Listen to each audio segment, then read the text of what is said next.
প্রত্যেক দিনের মতো আরেকটা দিন শুরু হয়ে গেল। তো আজকে শুরু হয়েছে 15 নাম্বার রোজা।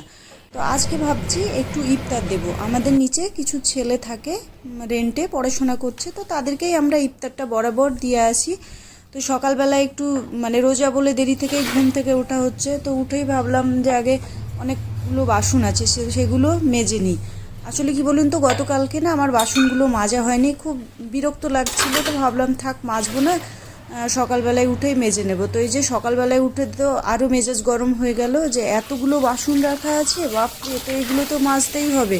তো আমি প্রথমে কাচের বাসনগুলো ধুয়ে নিচ্ছি, কেন কাচের বাসনগুলো ভেঙে যাওয়ার চান্স থাকে। আর এই যে দেখছেন সব বেসিনের মধ্যে এলো পাতাড়িকভাবে, এগুলো কেউ করে না, আমি করে রেখেছি। এই টাইমে আমার কাছে কোনো কাজের লোক নেই, তাই আমাকে প্রত্যেকটা কাজ নিজেই করতে হচ্ছে।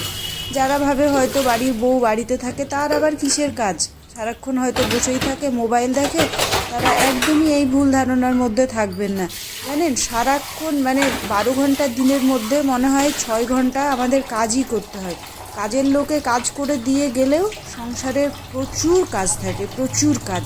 তারা তো বেতনভুক্ত কর্মচারী, যেটুকু তাদের থাকে সেটুকুর মধ্যেই তারা করে, আর তার বাইরে প্রচুর কাজ করে শেষ হয় না। তো এই সব ভুলভাল ধারণা চিন্তাগুলো মাথা থেকে বের করে দেবেন। আমি তবুও অনেকটা ভিডিও কেটে কেটে ছোট করে নিয়েছি। পুরো ভিডিও হলে হয়তো আমার দর্শক বন্ধুদের দেখতে বিরক্ত লাগবে, যে বাসন মাজতে কতটা সময় লাগে সেটা দেখুন। এটা তো আমি শুধু বাসন মাজছি, তারপরে ঘর ঝাড় দেওয়া, ঘর মোছা, আর খাবার বানানো, চা বানানো 4বার করে। এখন না হয় মানছি যে রোজা আছে, রোজার মধ্যে 4বার 6বার চা হয় না, চা একবারই হয়। আর চায়ের বাসন তো দেখলে মনে হবে যে দোকানে চা বিক্রির চা। দুধ চাটা খেলে আমরা একটু ভীষণ কড়া করে খাই।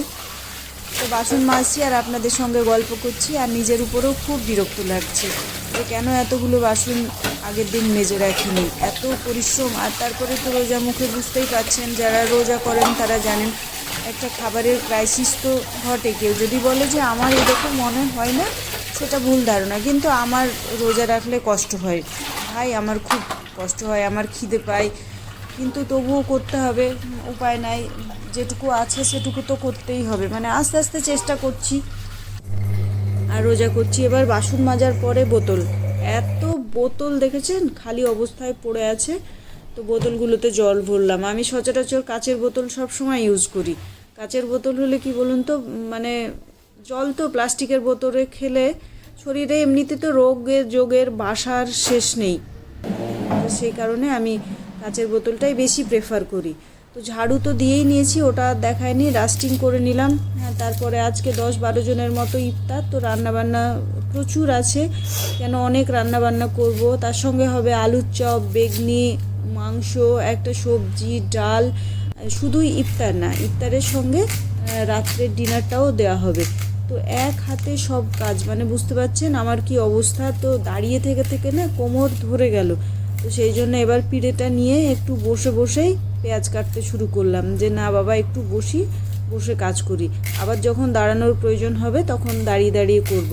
আমি ওই জন্য এই বটিটাতে ওই যে দেখছেন তলায় একটা পায়া সিস্টেম করে নিয়েছি, তো ওইটা যখনই লাগিয়ে আমার দাঁড়িয়ে সবজি কাটা খুব সুন্দর হয়। আর পেঁয়াজের কান্না, বাপরে বাপ, এমনি কান্না না, পেঁয়াজ কাটার কান্না।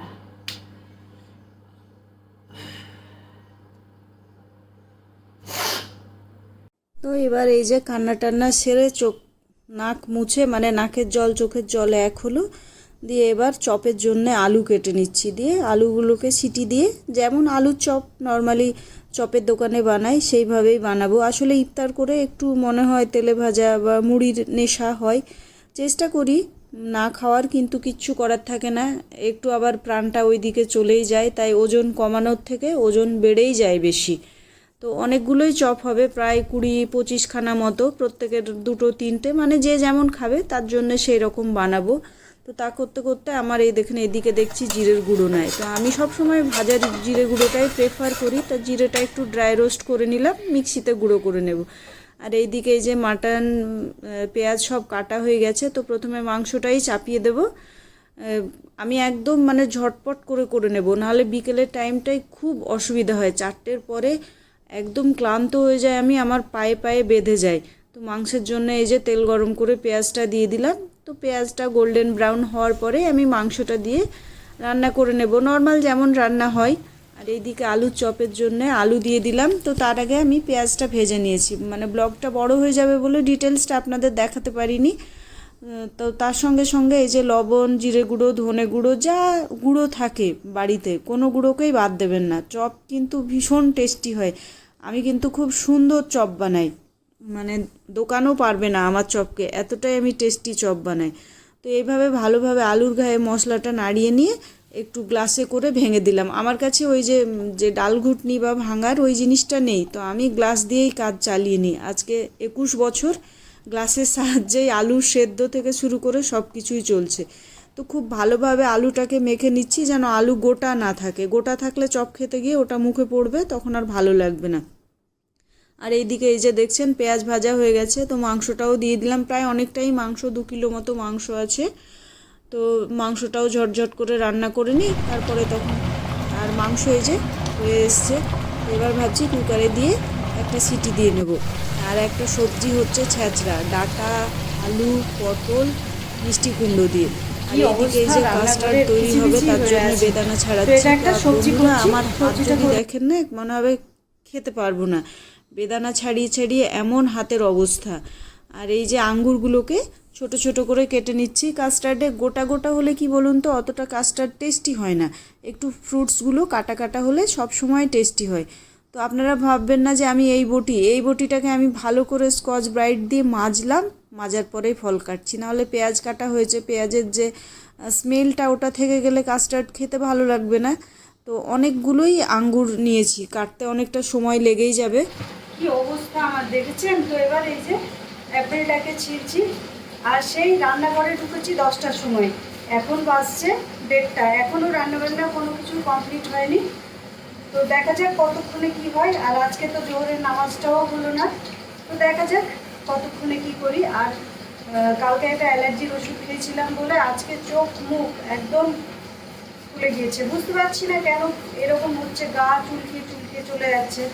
তো একটা খেয়েই নিলাম, হয়তো বা কোনো খাওয়া দাওয়ার গন্ডগোল না কি কিছুই বুঝছি না।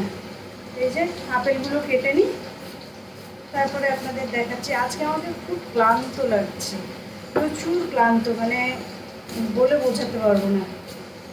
তো কাস্টার্ডের জন্য এই যে দুধ বসিয়ে দিলাম। দুধ গরম হলেই কাস্টার্ড পাউডার অ্যাড করে দেবো। এখানে আমি আজকে 1 লিটার বানাচ্ছি, 1 লিটার দুধের মধ্যে, কেন কি লোকজন আজকে বেশি, ওটা ভীষণ পছন্দ করে কাস্টার্ডটা। তো আমি কাস্টার্ড গুলে রেখেছিলাম, এটাও আজকেও ছিল স্ট্রবেরি ফ্লেভার, না সরি,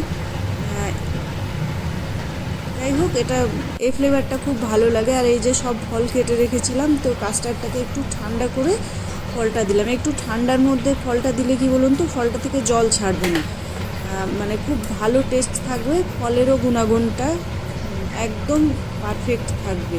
তো কলা দিয়েছি, আপেল, বেদানা, আর কিছুটা নাশপাতি ছিল সেটাকেও কেটে দিয়ে দিয়েছি। আর বেদানাটা উপর থেকে দিলে তো সুন্দর লাগে। আর এই যে চপের শেপ দিতে বললাম হাজব্যান্ডকে, বললাম একটু চপের শেপটা দিয়ে দাও তাহলে হবে। আর এইদিকে দেখেছেন কতটা ঘুগনি করে রেখে দিয়েছি, পুরো তো ভিডিও করতে পারিনি। আর এটা হচ্ছে একটা মেটে রান্না। আর এই যে সবজিটা হয়ে গেছে, আর মাংস কী রান্না বান্না দেখালাম। এবার প্লেট সাজানোর পালা। তো হাজব্যান্ডকে টেবিলে সব গুছিয়ে দিয়েছি, দিয়ে বললাম যে তুমি এবার তোমার মতো করে সাজাতে শুরু করো, আমি অন্য দিকগুলো একটু হ্যান্ডেল করে নিই।